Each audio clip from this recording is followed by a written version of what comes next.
안녕하세요. 첫집연구소입니다. 저는 서울 중구, 성동구, 강동구, 송파구 등 곳곳에서 거주지를 옮기며 살아왔고 지난 몇 년 동안 투자를 위해 수천 개의 단지를 직접 다 봐보며 각 지역의 장단점, 가격 대비 경쟁력을 파악할 수 있게 되었습니다. 오늘은 15 규제 이후 2025년 지금 시점에서 10억 미만으로 노려볼 만한 가장 경쟁력 있는 지역을 소개해 드리려고 합니다. 바로 기름 뉴타운인데요. 왜 지금 이곳을 눈여겨봐야 하는지, 어떤 특징이 있는지 차근차근 알려드릴게요. 요즘 가장 큰 고민 두 가지는 바로 이것일 것 같은데요. 첫 번째로 지금 집을 사도 될까? 두 번째로 그렇다면 어디를 사야 될까입니다. 먼저 지금 사도 되는지를 한번 짚어볼게요. 현재 서울 수도권 공급 물량은 아시다시피 매우 부족한 상황입니다. 아파트 공급은 인허가부터 착공, 준공까지 최소 5년 이상이 걸리는데요. 즉, 현 정권 동안은 공급을 충분히 늘리기 어렵다는 뜻입니다.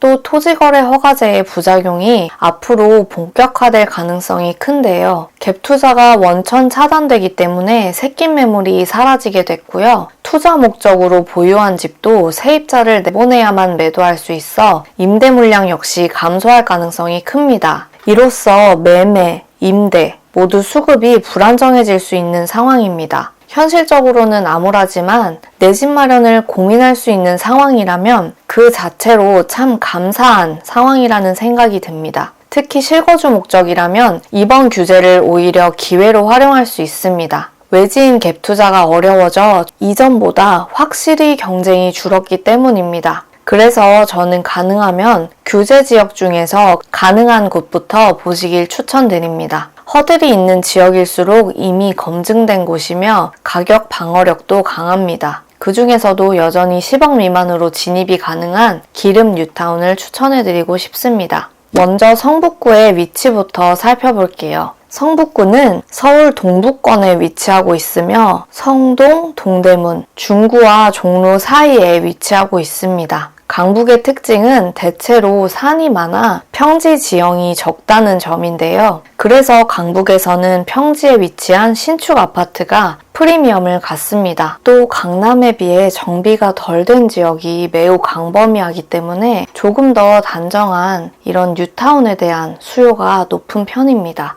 특히 동대문구와 성북구의 뉴타운은 실수요자들이 동부권 내에서 우선적으로 살펴볼 만한 지역이에요. 만약 이번에 규제가 나오지 않았다면 성동, 마포 급등에 이어 동대문과 성북이 바로 다음 타자로 상승을 이어갔을 겁니다. 이미 규제 전부터 거래가 많이 되고 있었거든요. 지금은 규제로 묶이긴 했지만 여전히 15억 미만 단지가 많아 대출 영향이 상대적으로 작은 지역입니다. 동부권 뉴타운의 특징과 선호도를 한번 정리해 보겠습니다. 뉴타운은 낡은 주택들을 싹 밀어서 좀 더 큰 규모로 정비 사업을 하는 것이기 때문에 기존의 규모가 작은 재개발 사업보다 더 쾌적한 주거 환경을 제공하는 것이 특징입니다. 아파트 단지가 균질하게 밀집돼 있어서 아이를 키우기에도 좋고 또 상권이 형성되기도 좋은 조건입니다. 지금 핫한 마포도 아이언 뉴타운을 필두로 가격이 상승하고 있죠. 먼저 동대문 뉴타운을 살펴보면 대표적으로 전농 답심리 뉴타운이 있습니다.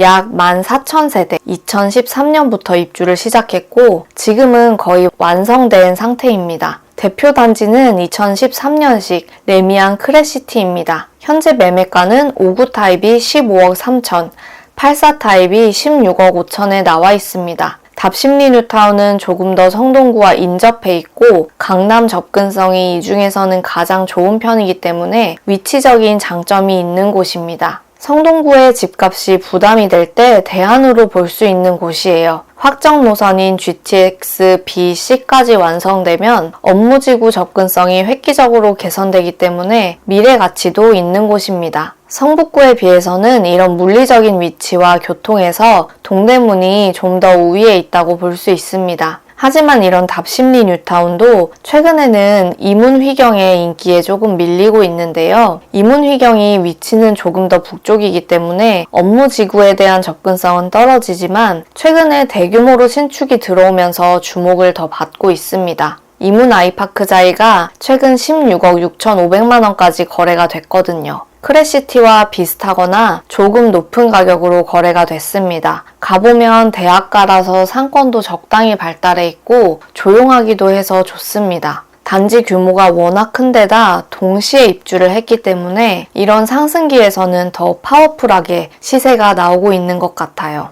이제 최근까지 신축이 입주한 장위 뉴타운 먼저 가볍게 살펴볼게요. 장위 뉴타운은 규모가 오늘 설명드린 뉴타운 중 가장 큰 뉴타운인데요. 아쉬운 점은 구역이 해제된 곳도 있고 입주도 한꺼번에 이문희경처럼 대규모로 이루어진 게 아니라 시세가 그만큼 파워풀하게 움직이진 못한 면이 있다는 점입니다. 그동안은 북서울 꿈의 숲 아이파크가 시세를 리딩해 왔는데요. 최근 84 타입이 13억 이상까지 거래가 됐다고 합니다. 교통은 조금 불편하지만 동북선이 공사 중이라 앞으로 대중교통이 개선될 곳이에요. 향후 장위 뉴타운의 시세를 리딩할 곳은 6호선 돌고지역의 장위 자이 레디언트입니다. 지금은 조합원 물건만 거래가 가능해서 매물이 거의 없는데요. 16억 정도로 호가가 나오고 있습니다. 기름에 비해서는 신축도 많고 단일 단지의 규모가 큰 것이 특징입니다.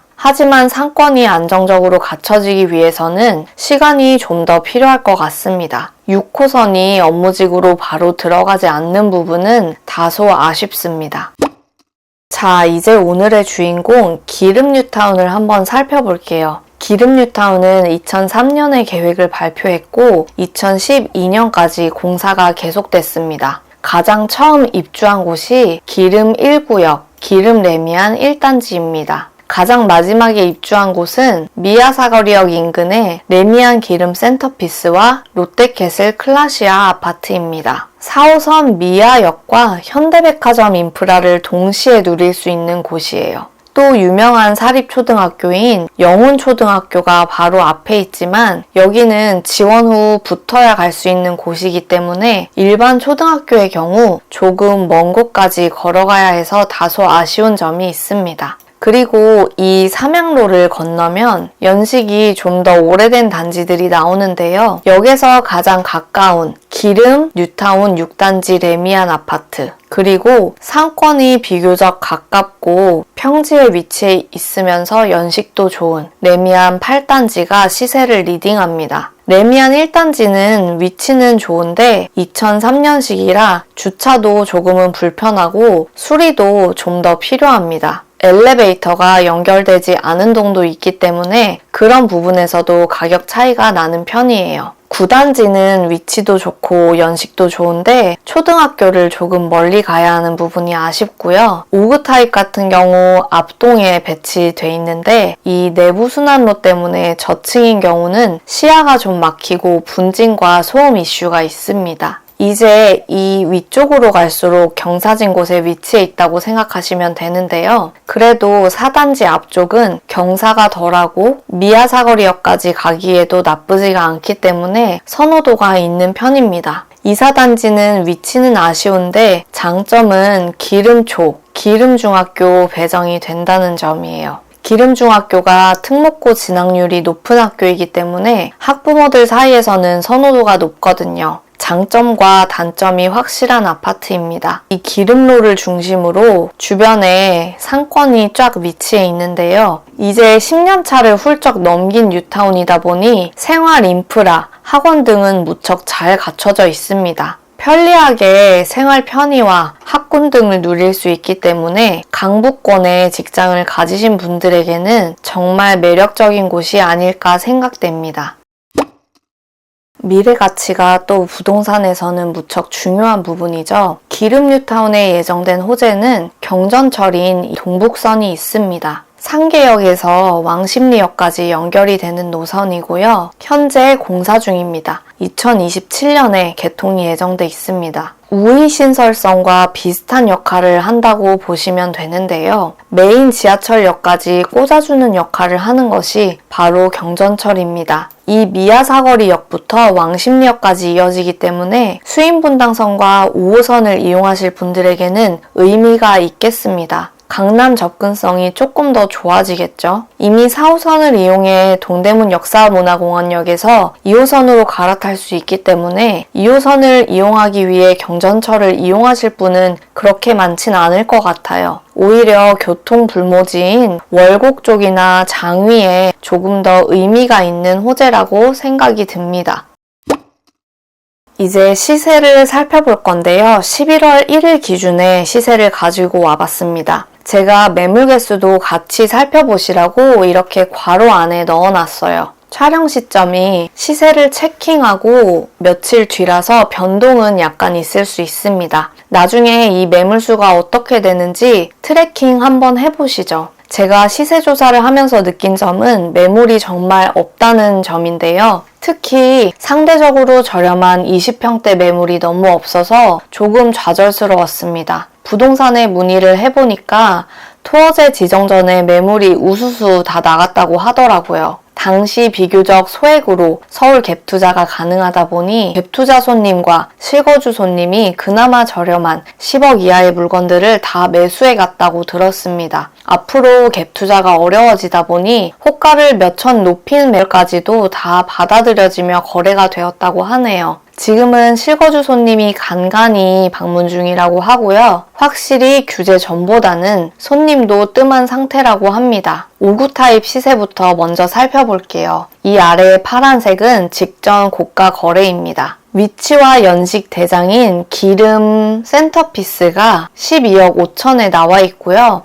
롯데캐슬은 그보다는 좀 많이 비싼 13억 8천에 나와 있습니다. 삼양로 동쪽에서 제가 가성비로 가장 좋아하는 단지가 바로 이 동부 센트레빌 2003년식인데요. 문제는 매물이 거의 없습니다. 단지가 연식에 비해서 무척 쾌적하고 지하철역도 가까운 편이라 괜찮거든요. 기름역에서 가까운 기름 뉴타운 6단지, 이쪽에서 대장이죠. 12억에 나와 있습니다. 지금 기름 센터피스가 12억 5천이니까 이 호가는 조금은 비싸게 느껴지는 가격이긴 하네요. 8단지는 그에 비해서는 합리적인 10억 5천에 나와 있습니다. 파란색은 직전 고가 거래인데 11억 2천입니다. 연식과 위치 모두 좋은 단지들은 5구 타입이 9억에서 10억 선에 나와 있고요. 기름 뉴타운에서 엔트리급으로 들어가기 좋은 2단지와 4단지는 8억에서 9억 선의 매물이 나와 있습니다. 이것도 직전 실거래가에 비하면 조금 많이 오른 편이에요. 이 두 단지는 위치는 조금 빠지지만 기름 뉴타운에서 선호하는 기름중을 보낼 수 있는 단지이기 때문에 눈여겨보시면 좋고요. 같은 20평대더라도 복도식과 계단식이 섞여 있으니 선호도가 좀 더 높은 계단식 동이 어디인지 매매가 차이가 얼마나 나는지 살펴보시고 매수 고민해보시는 게 좋을 것 같습니다.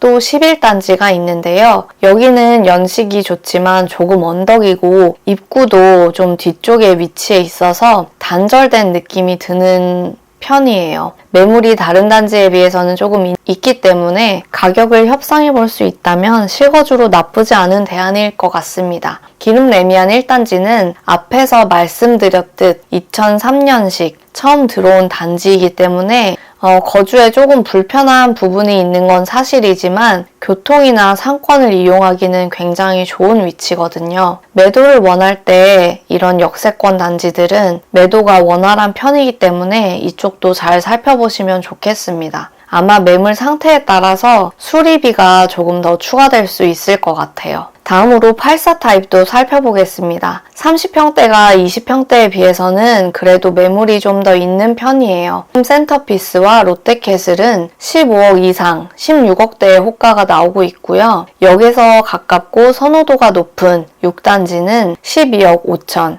8단지는 11억 2천에 나와 있습니다. 아까 20평대 가성비로 이야기 드렸던 동부 센트레빌도 직전 호가에 비해서는 가격이 조금 저렴하게 나와 있는 편이에요. 30평대인데 아직 10억 미만이니까 나쁘지 않은 가격으로 보입니다. 이렇게 지도 위에 가격을 한번 직접 써보면서 훑어보시면 어디가 조금 매물이 저렴한지 파악해 보실 수 있을 거라는 생각이 들어요. 어쨌든 지금 매물이 많은 상태도 아니고 거래도 주춤한 상황이긴 합니다. 만약 가격을 조금 조정해 볼 수 있다면 내 집 마련 관점에서는 굳이 시기를 미룰 필요는 없지 않을까 생각이 들어요. 내 집 마련이나 갈아타기가 여전히 고민되신다면 고정 댓글에 구글 폼 링크로 사연 보내주세요. 여러분 고민을 모아서 함께 풀어갈 수 있는 콘텐츠로 만들어 보겠습니다. 오늘도 시청해주셔서 감사합니다.